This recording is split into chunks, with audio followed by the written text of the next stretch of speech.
Are you completely crazy? Igor shouted, grabbing my shoulders and shaking me so hard that my hairpins fell out. It's my mom asking, not some stranger.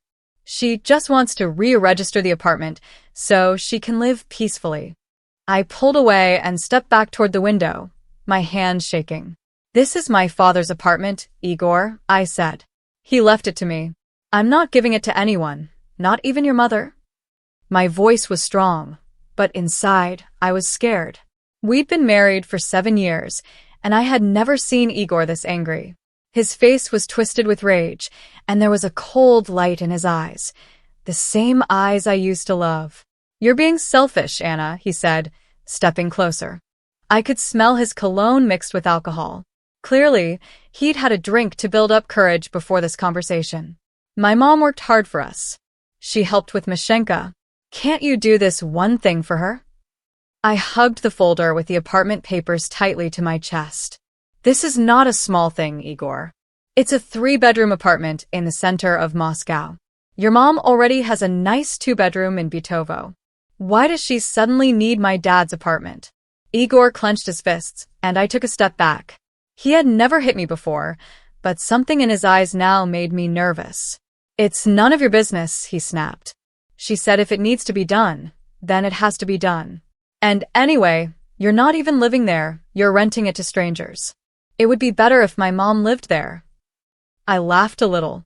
It's not about living there, Igor. Your mother wants to own it. That's a big difference. I know exactly why. She wants to sell her apartment, move into my dad's, and use the extra money to buy a place for your brother Dima. Igor's face turned red. I had hit the truth. His younger brother, Dima, 30 years old and still living with their mom, didn't work, didn't plan to, and had no intention of starting a family. His mom, Valentina Petrovna, spoiled him and would do anything for him. How do you know that? Igor asked through clenched teeth. Your mom said it last week when she came to visit Mashenka. I was in the kitchen on the phone with Aunt Luda. She was saying how great it would be to move to the center and finally get Dima his own place. Just then, our 5-year-old daughter, Masha, peeked out of her room. Her big blue eyes, just like mine, looked scared. Mama? Papa? Why are you yelling? She asked, her little lips trembling. I ran to her and hugged her tightly. It's okay, baby. Daddy and I were just talking loudly. Go play a little more. I'll come read you a story soon. She nodded and went back to her room, but I could tell she was still frightened. See what you're doing? You're scaring the child, I whispered angrily to Igor. He snorted. Me? I'm the one scaring you? You're the one destroying this family with your stubbornness. Mom's right. You've always acted like you're better than us, just because you have a degree and work at a bank. His words hurt. I had worked hard for everything, to support our family, to build a stable life. Igor, on the other hand, jumped from one failed business idea to another. I never blamed him for not earning more. But now this? My father's apartment means something to me, I said quietly.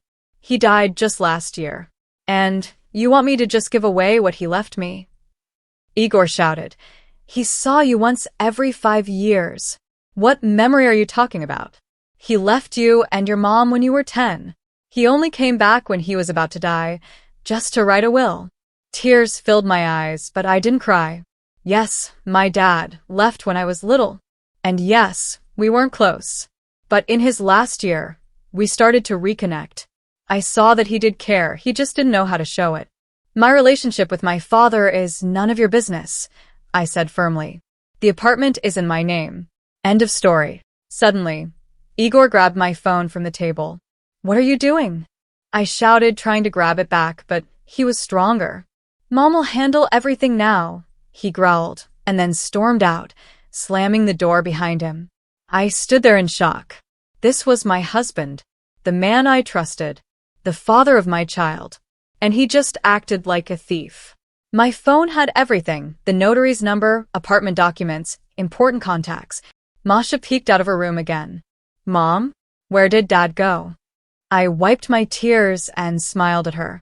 He had to go out for something, sweetie. Come on, let's read a story. I spent the next few hours with her, doing my best to stay calm. After putting her to bed, I sat in the living room, trying to think. I had to act fast. First, block the phone. Second, warn the notary. But how? I opened my old laptop and blocked the SIM card online. Then I emailed the notary from my backup email and explained what happened. Luckily, I had been smart. I never kept the original documents at home. They were safe in a bank's deposit box. But I still felt anxious. What were Igor and his mom planning? Valentina Petrovna, my mother-in-law, was clever and tricky. Over the years, I had seen how easily she could twist situations and control people. I didn't sleep all night. I walked around the apartment, double-checked the locks, and peeked in on my sleeping daughter. Igor didn't come home, and he didn't call. Not that he could. I had blocked his number after our fight. In the morning, I took Masha to kindergarten and tried to act normal. "Mom, will Dad pick me up today?" she asked at the gate. "Of course, sweetie. Either me or Dad will be there," I said, though I wasn't sure at all. At work, I couldn't focus. My coworkers noticed I was off, but I just laughed and said I had a headache. During my lunch break, I went to the phone store and got my SIM card restored. As soon as I turned on the phone, messages flooded in, mostly from Igor. Threats, begging, demands. But one message froze me in place. It was from a neighbor near my dad's apartment. "Anna, some people came here. They said they're the new owners and even showed some papers. I didn't let them in, but they said they'd come back with the police tomorrow." I panicked and called my friend Oleg, a lawyer from my college days. He listened carefully and said, "Anya, take the original documents and go to the apartment right now. If anyone tries anything, call me and the police immediately. Also, bring a male friend with you, just to be safe." But who could I take? Igor and I had the same friends, and most would probably side with him. Only my cousin Pavel came to mind. He lived on the other side of Moscow. I called and told him everything. "I always knew your Igor was no good," Pavel said. "And your mother-in-law?" "Total snake. I'll be there in an hour." While waiting for Pavel, I called someone else very important, my boss, Elena Andreevna. She was a tough, smart woman in her 50s who had gone through her own messy divorce and property fight. I needed her advice. "Anya, dear," she said calmly, "don't panic. They have no legal right to your father's apartment. But still, be careful. People can do terrible things when money and property are involved. Maybe you and your daughter should stay somewhere else for now," my boss had suggested. But I didn't want to leave. This was our home. My daughter grew up here. I wasn't going to let Igor and his mother take it from us. Pavel arrived quickly, and we headed to my dad's apartment. On the way, I told him everything in detail. "You know, Anya," he said, "I still remember your wedding. Even back then, Valentina Petrovna looked at you like a snake watching a rabbit. And when she found out your dad owned a 3-room apartment in the center, her eyes lit up." I nodded. I'd always known she was greedy. But I thought Igor was different. The apartment was on Tyke Lane, near Patriarch's Ponds. It was an old Stalin-era building. High ceilings, thick walls. My dad had bought it in the 90s, when prices were low. Now it was worth tens of millions of rubles. We climbed to the 3rd floor. I used my key. The lock hadn't been changed. Everything inside looked the same. The furniture Dad had chosen. The pictures on the walls. The smell of old books from his study. "So far, so good," Pavel said after checking the rooms. We decided to wait for the tenants. A young couple, Anton and Lena, had been renting the place for 6 months. They always paid on time and kept it clean. Around 6 p.m., the doorbell rang. I looked through the peephole. It was Anton. He looked worried. "Anna Sergeyevna, I'm glad you're here," he said. "Some people came earlier, knocked on the door, and yelled at us to move out. Lena and I were at work," the neighbor told me afterward. I calmed them down and explained the situation briefly. "Don't worry. You have a legal lease. No one can kick you out. If anyone comes again, call me and the police right away."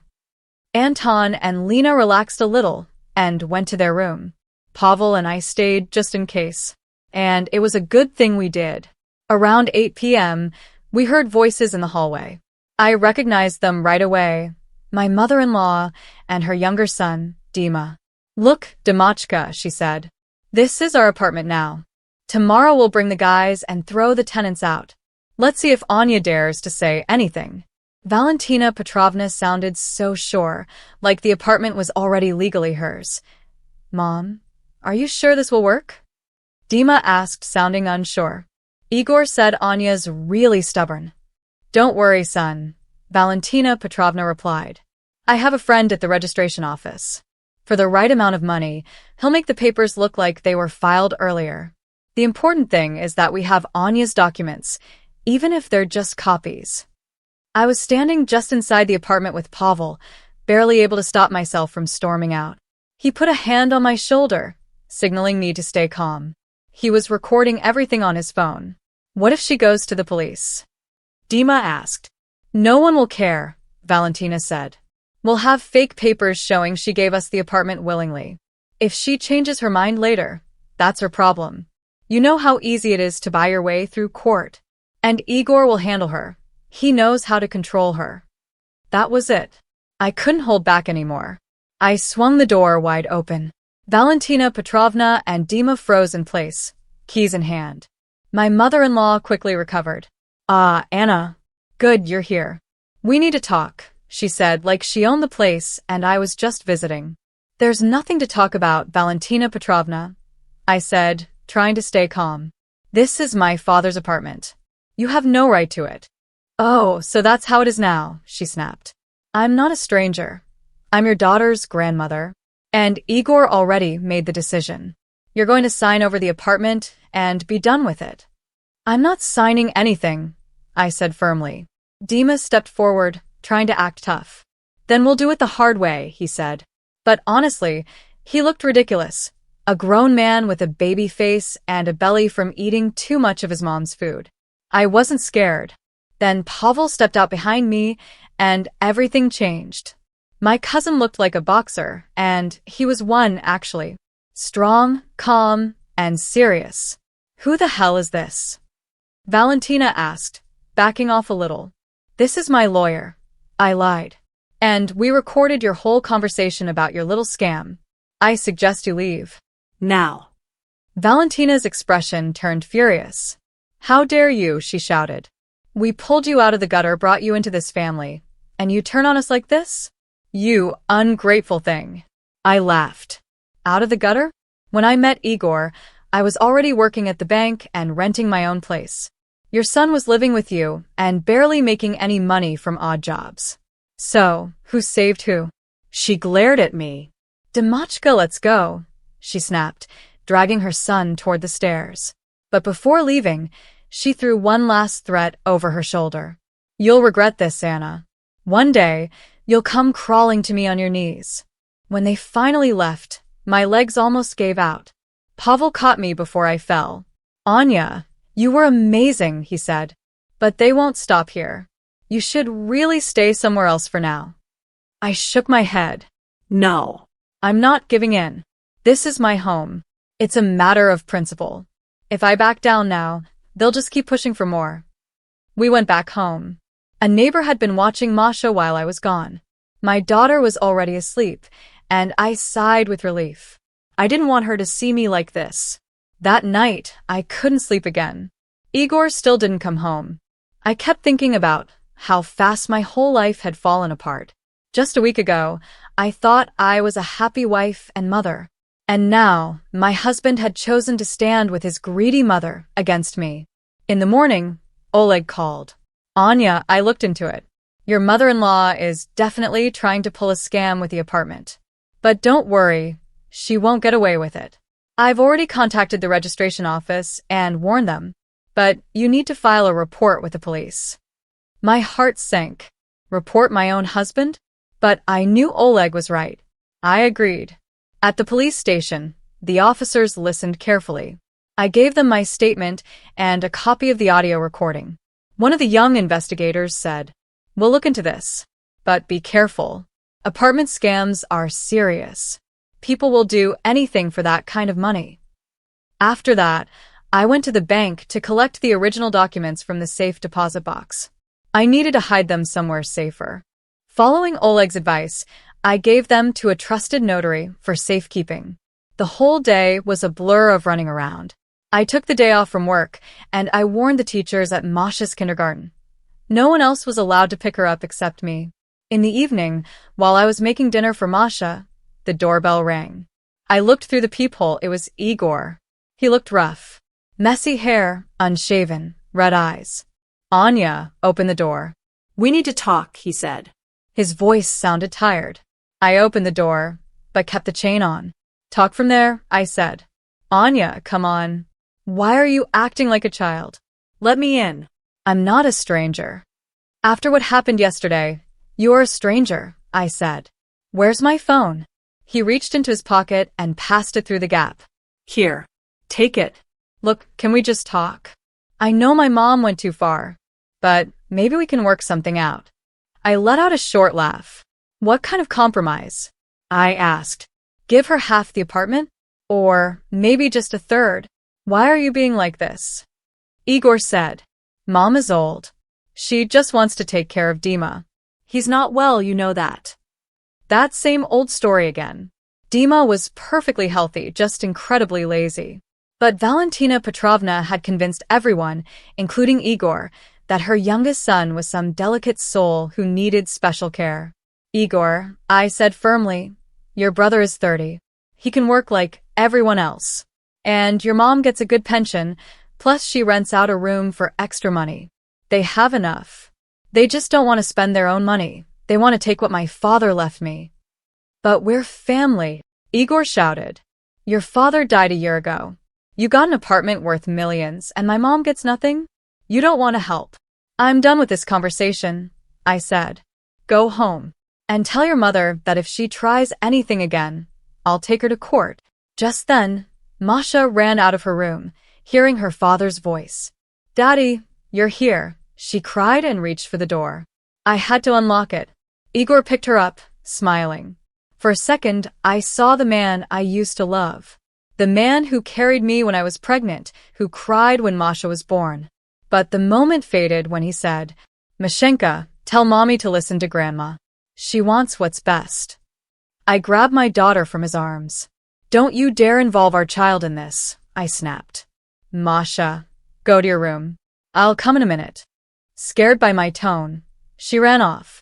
You see? Igor said. Now you're turning her against me. Are you using a 5-year-old for your own arguments? Go away, Igor. Don't come back until you've come to your senses. I slammed the door and locked it tight. His voice came shouting through the door. You'll regret this, Anna. Mom's right. You've always been a snob. Think you're better than everyone. I leaned against the door, closed my eyes, and took a deep breath. How did it come to this? Where was the man who used to hold me like I was his whole world? The man who was so happy when Masha was born? The next 2 days were quiet. Igor didn't show up. Even Valentina Petrovna kept her distance. I hoped they had finally given up. But Oleg called and warned me, Anya, this is just the calm before the storm. They're planning something. And he was right. On the 3rd day, while I was at work, I got a call from Masha's kindergarten teacher. Anna Sergeyevna, she said, your mother-in-law came to pick up Masha. She said you gave permission, but we remembered your warning. So we didn't hand her over. She was making a scene and threatening to call the police. I jumped up from my desk and rushed to the kindergarten. When I got there, Valentina Petrovna was standing at the gate, surrounded by teachers and a security guard. As soon as she saw me, she started yelling, What are you doing? How can you stop me from seeing my own granddaughter? I went straight to the headmistress. Marina Viktorovna, I said, this woman has no right to take my child. We're having family problems, and I'm worried about my daughter's safety. The headmistress nodded. We understand, Anna Sergeyevna. We won't let anyone take Masha except you. Valentina Petrovna was furious. I'll sue all of you. This is child abduction. I'm the grandmother. I have rights. Then the police arrived. One of the teachers must have called them. A young officer listened to both sides, then said, Ma'am, the child is legally in her mother's care. You can't take her without the mother's permission. Please leave the premises. My mother-in-law kept yelling and threatening for a while, but eventually she left. I picked up little Masha, who was scared and quiet, and took her home. That evening, my mom called. She lives in another city, and I hadn't told her anything because I didn't want to worry her. But apparently one of our mutual friends had said something. "Anechka," she said. "What's going on?" "Larissa called me and said you're divorcing Igor over the apartment." So I had to tell her everything. There was a long silence. Then she said, "I'm coming tomorrow. Don't argue. You're alone with a child, and who knows what those people might try next." I felt so grateful for her support. With my mom around, I didn't feel so scared anymore. The next day, she really came. She immediately started caring for Masha, which gave me the chance to focus on legal stuff. Oleg prepared the paperwork for divorce and splitting the property. "Igor hasn't worked for 3 years," he explained. "You've been the one supporting the family. That matters. The court will take it into account. And the apartment, your father's apartment, is not shared property. He can't claim it." I signed all the documents. It felt like another piece of my old life was falling apart. Later that night, after Masha had gone to bed and Mom and I were sitting in the kitchen drinking tea, my phone rang. It was an unknown number. I answered. "Anna Sergeyevna?" A man's voice said. "This is Victor Palik. Remember me? I used to work with your father." I did remember. Victor Pavlovich was my father's business partner back in the 90s. "Hello, Victor Pavlovich. What's going on?"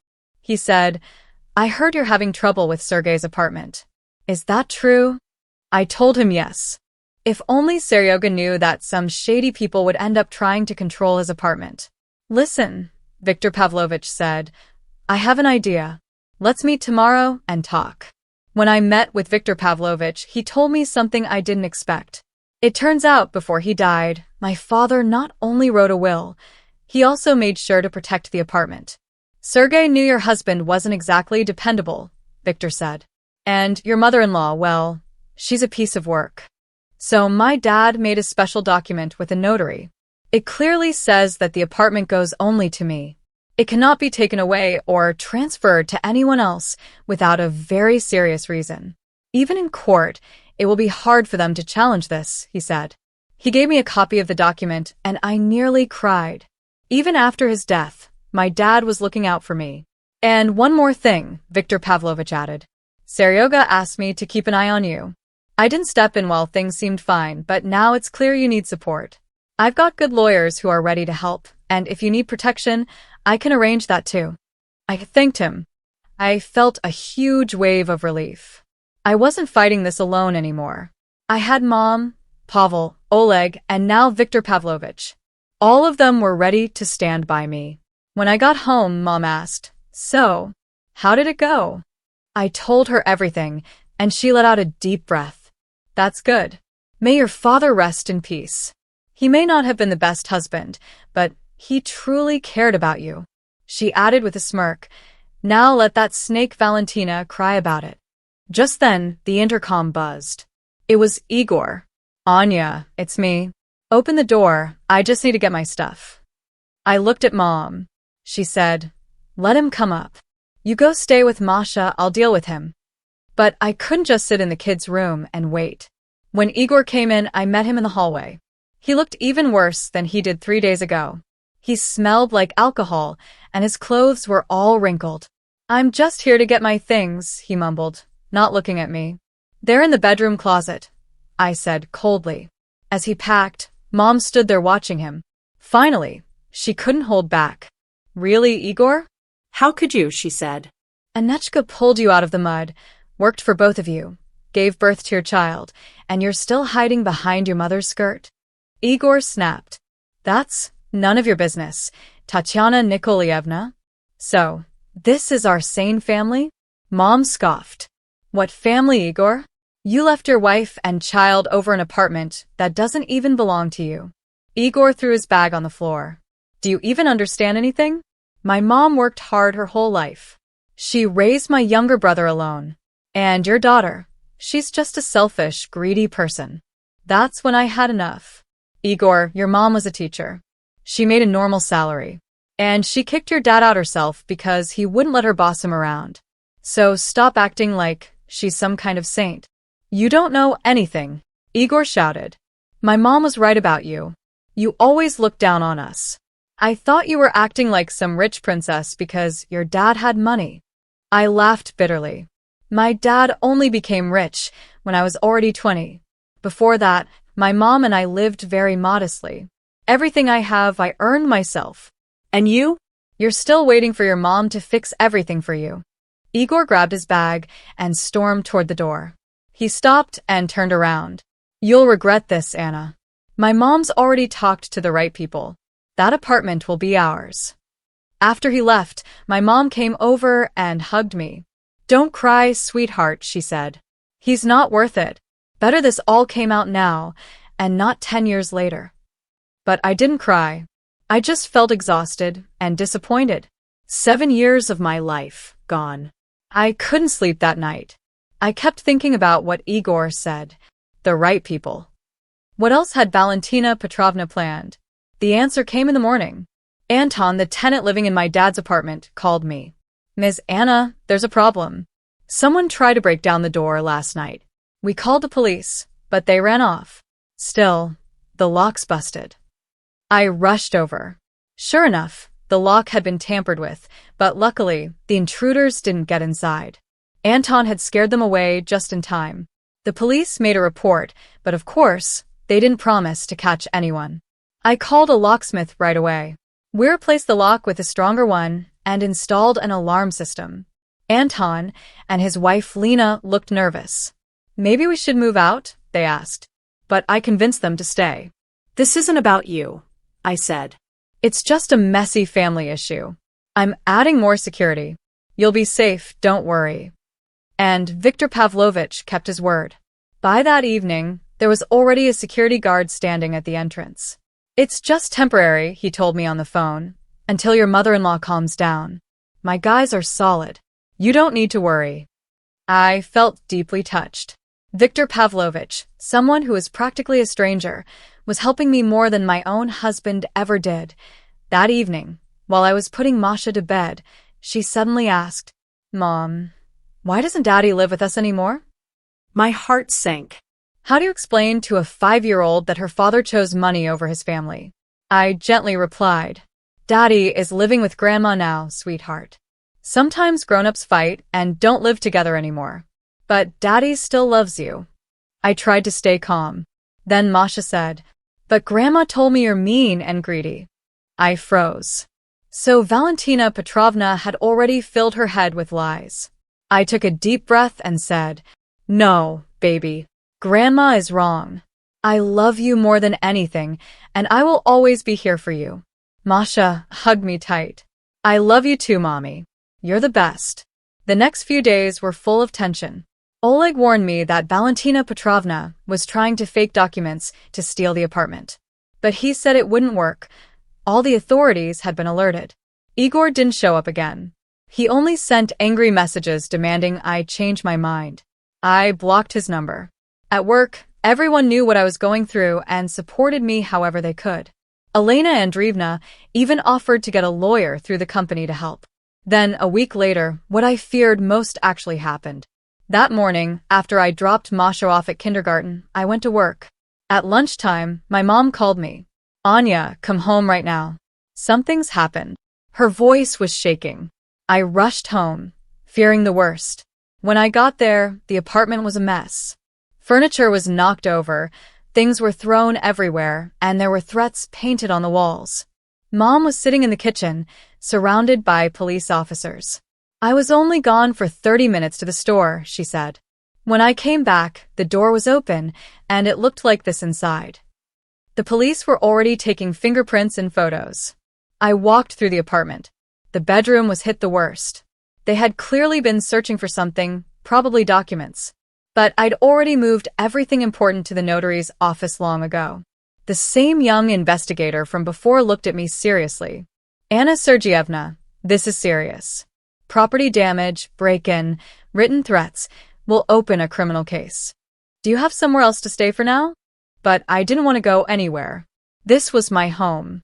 I wasn't going to let some thugs scare me out of it. Mom and I spent the rest of the day cleaning up. Pavel came over and installed new locks and extra security on the door. By evening, the apartment looked mostly normal again. Only the scratched-up walls reminded us of what had happened. I didn't pick Masha up that day. Lenya, my friend, agreed to keep her for a few days. I didn't want Masha to see the mess or feel scared. That night, I couldn't sleep. Every little sound made me jump. Mom couldn't sleep either. We sat in the kitchen, quietly drinking tea.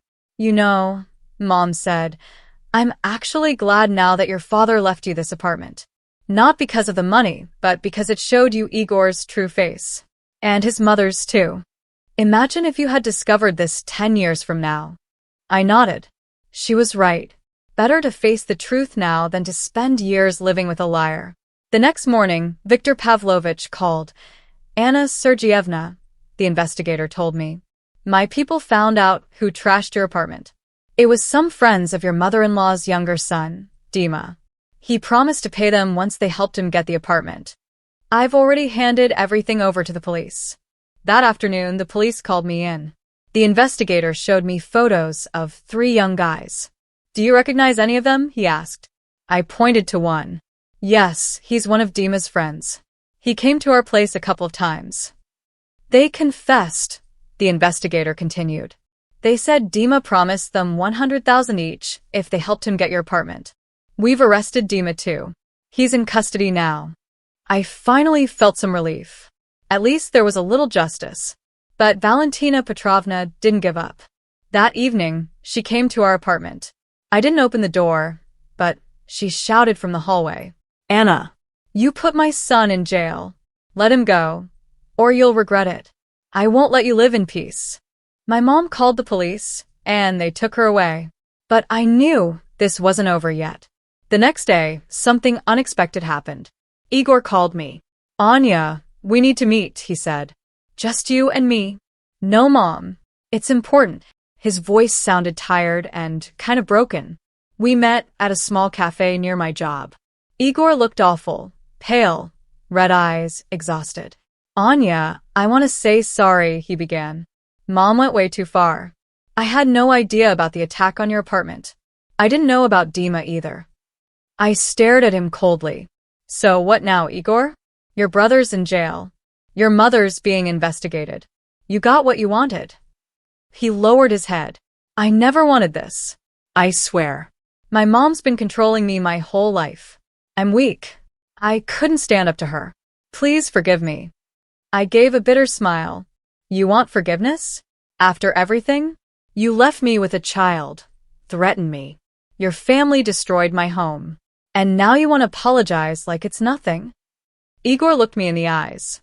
I know sorry isn't enough, but I want you to know I'm filing for divorce. I won't fight for anything. The apartment your dad left you, it's yours. I was a fool to listen to my mother. I nodded. Okay. My lawyer will be in touch. And Igor, don't come back into our lives. Masha doesn't need a father like you. The divorce went quickly. Igor kept his word and didn't ask for anything. Dima got 2 years of probation. Valentina Petrovna had to pay a big fine. After the trial, she tried to visit me again, but the building security didn't let her in. Slowly, life got back to normal. Masha stopped asking about her father. Mom stayed with us and helped take care of Masha. I focused on my job and soon got a promotion. Dad's apartment kept bringing in steady rental income. A year went by.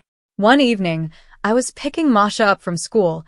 She had just started first grade, when a woman I didn't know walked up to me. Are you Anna Sergeyevna? She asked.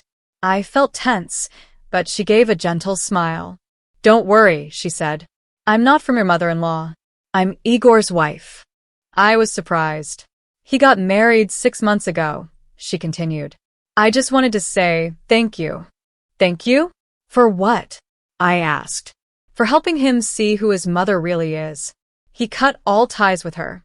We live in another city now. He found a good job. We're expecting a baby. He still thinks about you and Masha. He regrets everything he did. I didn't know what to say. Part of me was glad Igor was trying to change. But the pain from his betrayal was still there. "Tell him I wish you both happiness," I said. "And make sure to protect him from his mother. She won't stop easily." The woman nodded, and we exchanged phone numbers. "She doesn't know where we live," she added. Igor made a choice, either us or his mother. He chose his family. I watched her walk away and thought, maybe my ex-husband really has changed. But that's no longer my story. Life moved on. Later, I met a kind man, Andrei, a colleague of Oleg's. He was also a lawyer, divorced, and raising a son.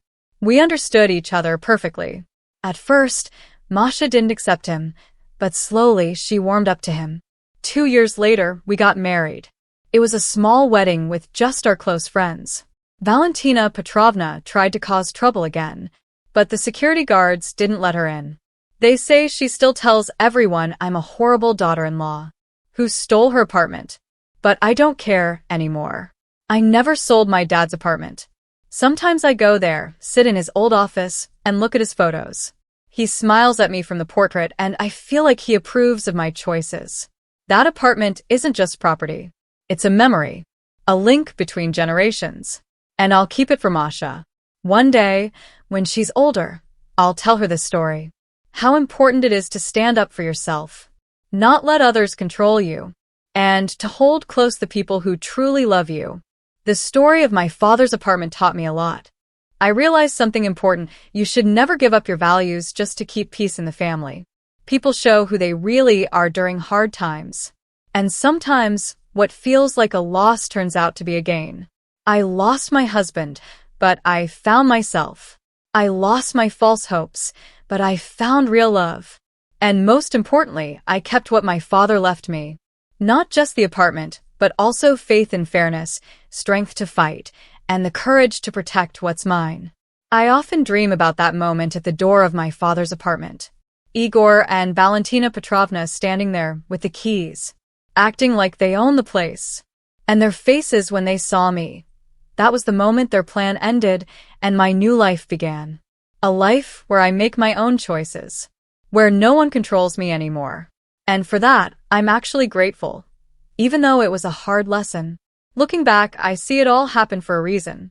My father's apartment became a kind of test, a way to reveal people's true characters. And I'm proud I stood strong. I didn't back down. I didn't give in to pressure. This wasn't just my victory. It was my father's, too. He knew exactly what he was doing when he left me the apartment. He knew it would be a challenge, and I passed that test.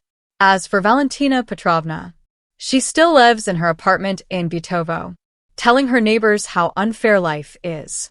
Dima got out of prison and now lives with her again. Igor hasn't been back. He just sends money to Masha now and then through the bank. I don't get involved. That's his responsibility as her father. But I don't let him see her. Maybe one day, when Masha grows up, she'll decide for herself if she wants to know that kind of father. But for now, she has Andrei, a man who loves her like she's his own daughter. This is the story of what happened because of my father's apartment. A story about betrayal and loyalty, weakness and strength, loss and discovery. And the biggest lesson I've learned is this: never betray yourself to please others. Not even the people you love, because when you betray yourself once, you make it easier for others to betray you too. And I will never let anyone betray me or my daughter again. My dad's apartment will stay in our family no matter what. That's my promise, to him and to myself. But the story didn't end there. 6 months after my wedding to Andrei, life was calm and happy. Masha loved her stepdad and even started calling him Dad Andrei. My mom moved into her own place nearby, saying young couples need space. I thought all the problems were finally behind us. But life had other plans. One morning, I got a call from Antonina, my dad's neighbor. "Anna Sergeyevna, that woman came again," she said. "Valentina Petrovna, with a man in a suit. They said they're the new owners and showed some documents." My heart dropped. Could she really be up to something again? "Did you let them in?" I asked. "No, of course not," Antonina said. "But they said they'll come tomorrow, with court papers and bailiffs." I called Oleg right away. He was on vacation but promised to look into it. An hour later, he called back. Anya, are you sitting? Your ex-mother-in-law filed a lawsuit. She wants to cancel your dad's will. She claims he was mentally ill when he wrote it. I couldn't believe what I was hearing. That's ridiculous. Dad was completely sane. I know, Oleg said, but she brought some fake medical records and so-called witnesses. The trial is in 2 weeks. Don't worry, we'll prove it's all lies. But I was worried. Valentina Petrovna was capable of anything. Later that day, we learned more. Turns out she paid a shady psychiatrist to write a fake report saying my dad had dementia. And she even bribed 2 neighbors to say he was acting strange. What are we going to do? Andrei asked. He took charge right away, and I was so grateful. We'll fight, I said. I still had all of my dad's medical records from his last year. Everything was normal. No sign of dementia. Andrei nodded. I'll help. I have a friend who's an investigator. He can check into the psychiatrist. I bet it's not the first time he's written false reports. The next few days were all about preparing for court. We gathered documents and searched for witnesses. Viktor Pavlovich came through again. I'll testify, he said. Your dad was perfectly fine. We discussed business plans just a week before he passed. Other people agreed to help too. Dad's doctor, the notary who made the will. Even the cashier at the store Dad always visited. But Valentina Petrovna didn't stop. 3 days before the trial, something awful happened.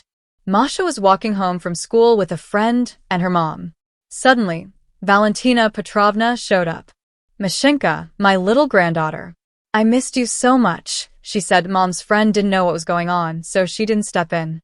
Valentina Petrovna hugged Masha and whispered something in her ear. That evening, my daughter came home crying. Mom, Grandma said you're bad. She said you stole her house, and because of you, Uncle Dima is in prison. Is that true? I was furious. Using a child in her nasty games. Even for Valentina Petrovna, that was too much.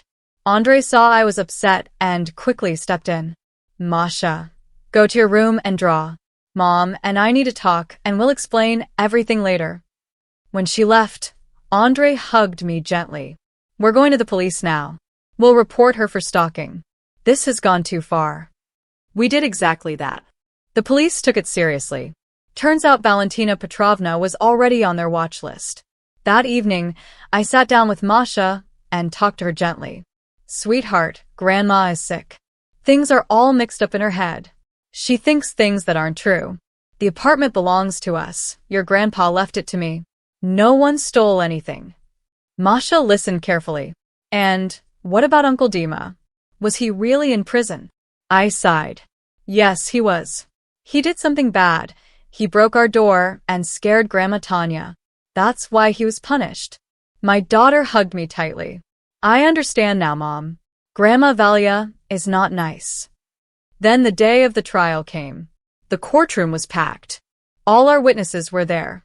Both sides had lawyers. Valentina Petrovna arrived wearing a black dress, like she was at a funeral. Next to her sat a man I didn't know. Probably the psychiatrist. The judge, a serious woman around 50, looked through all the papers carefully. First, Valentina Petrovna's lawyer spoke. He was young and confident. Your Honor, we have clear proof that Sergei Nikolaevich Voronov had dementia when he wrote the will. He wasn't able to think clearly or understand his actions. He read fake witness statements and showed a false medical certificate.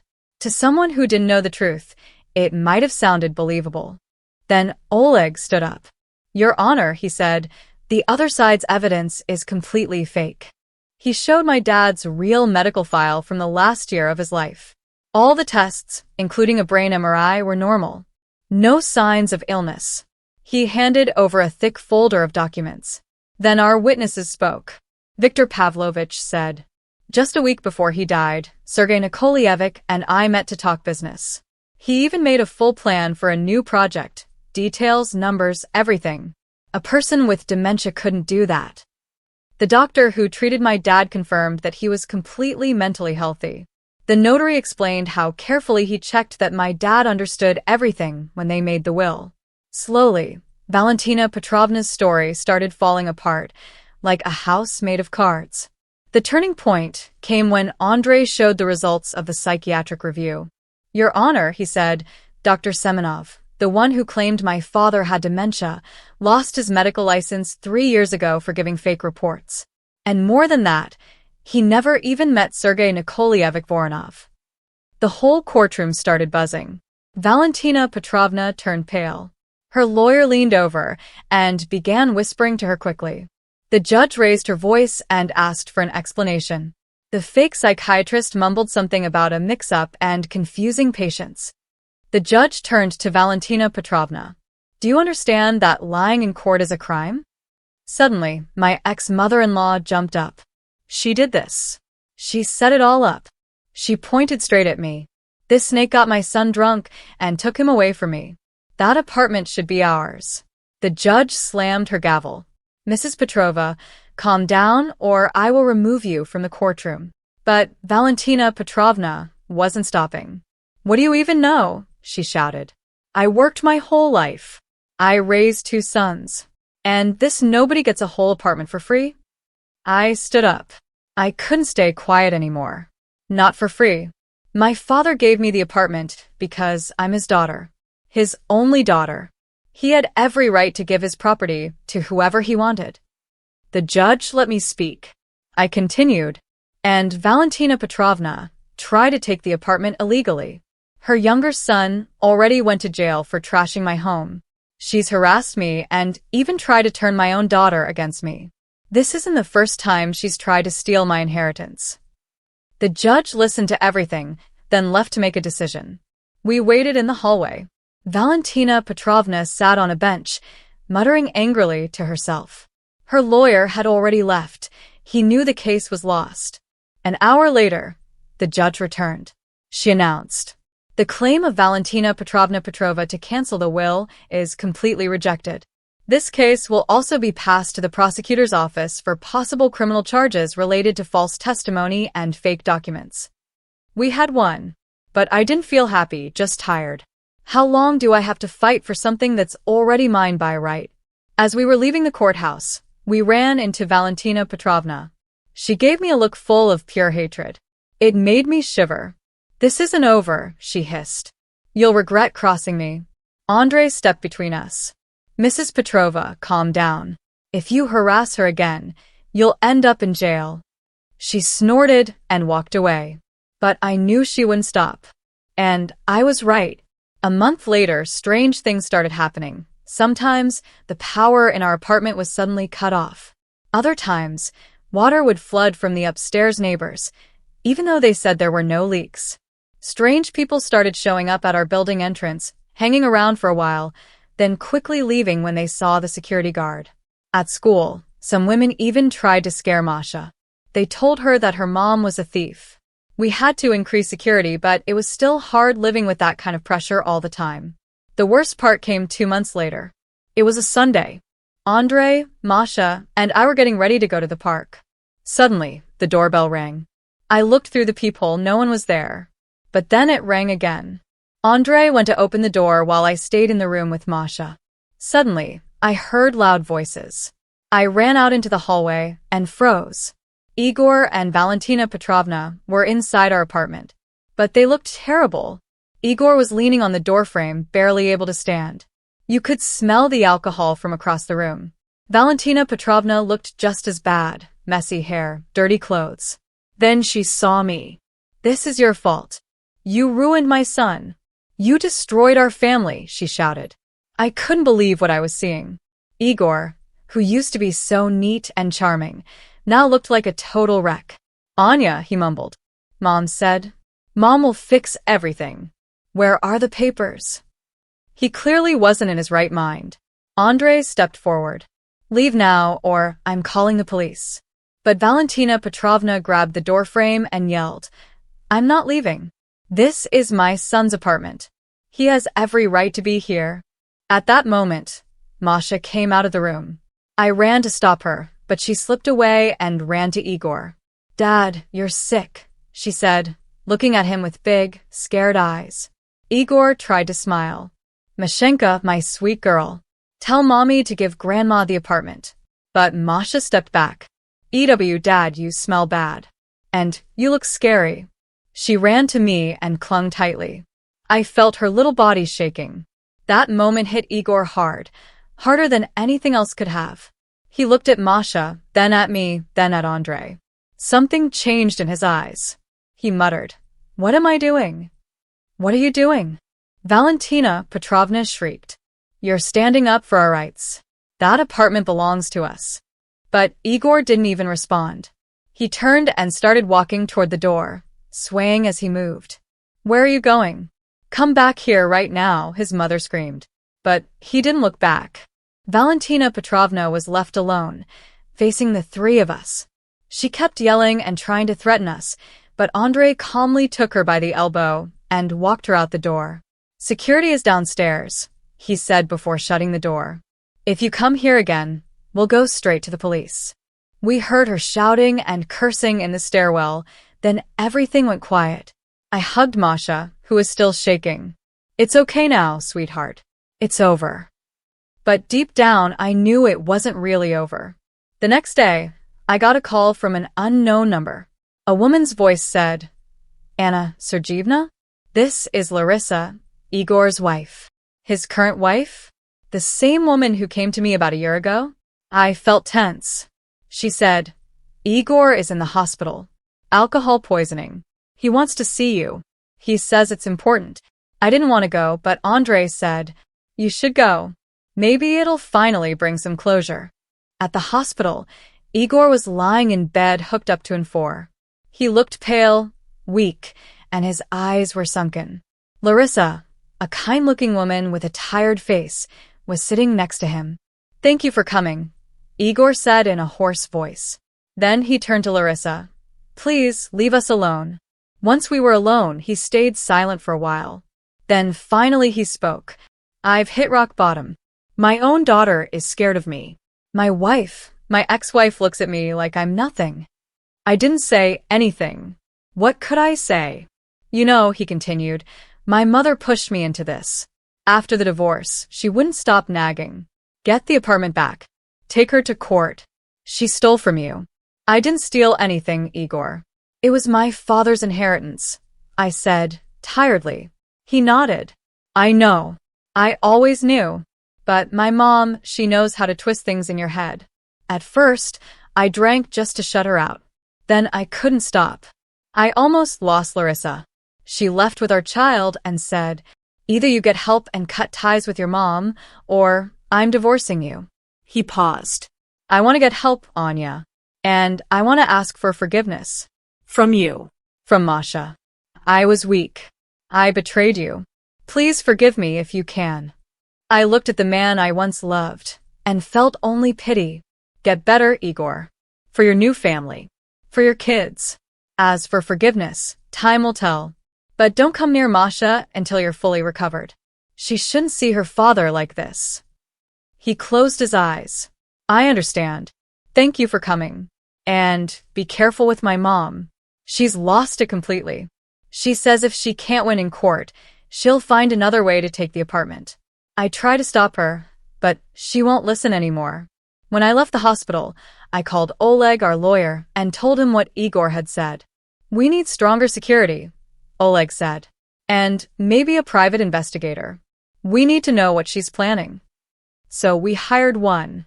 A week later, the detective came back with news. He said Valentina Petrovna had contacted some shady people. She promised them a lot of money to solve the apartment issue.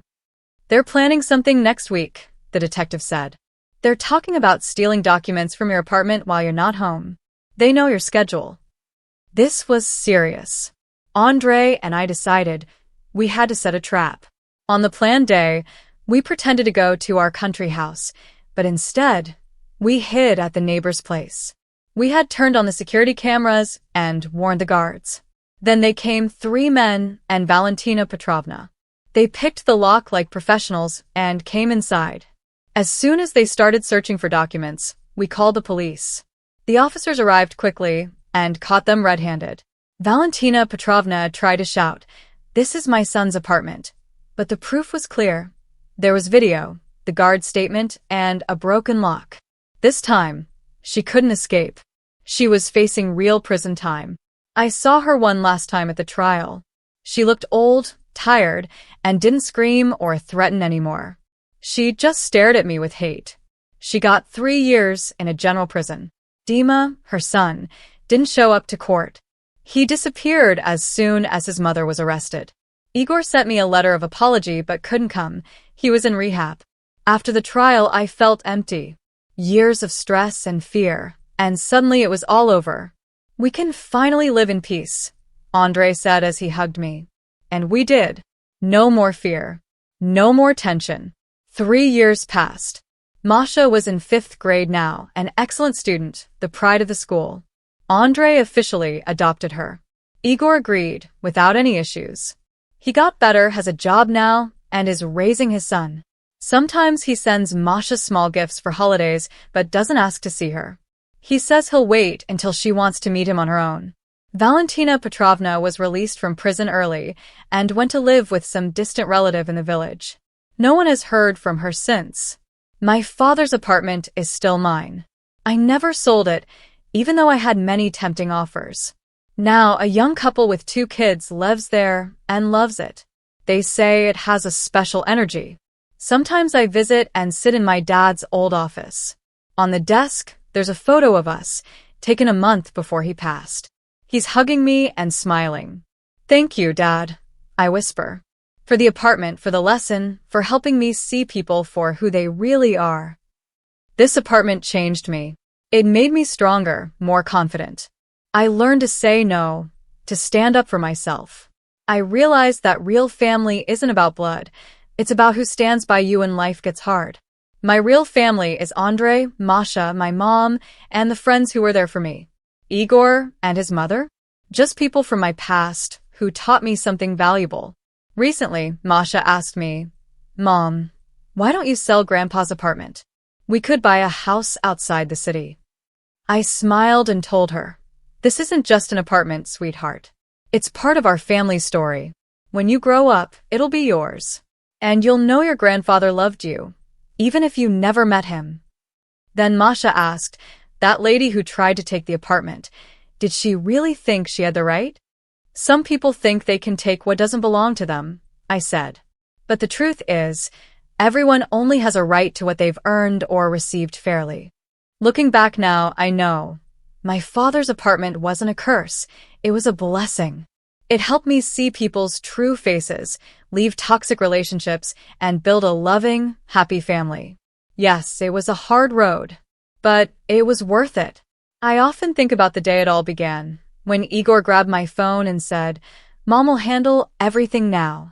And how, just a day later, he stood frozen at my father's door, shocked to see me there. That was the moment everything changed. The day I stopped being a victim and took control of my life.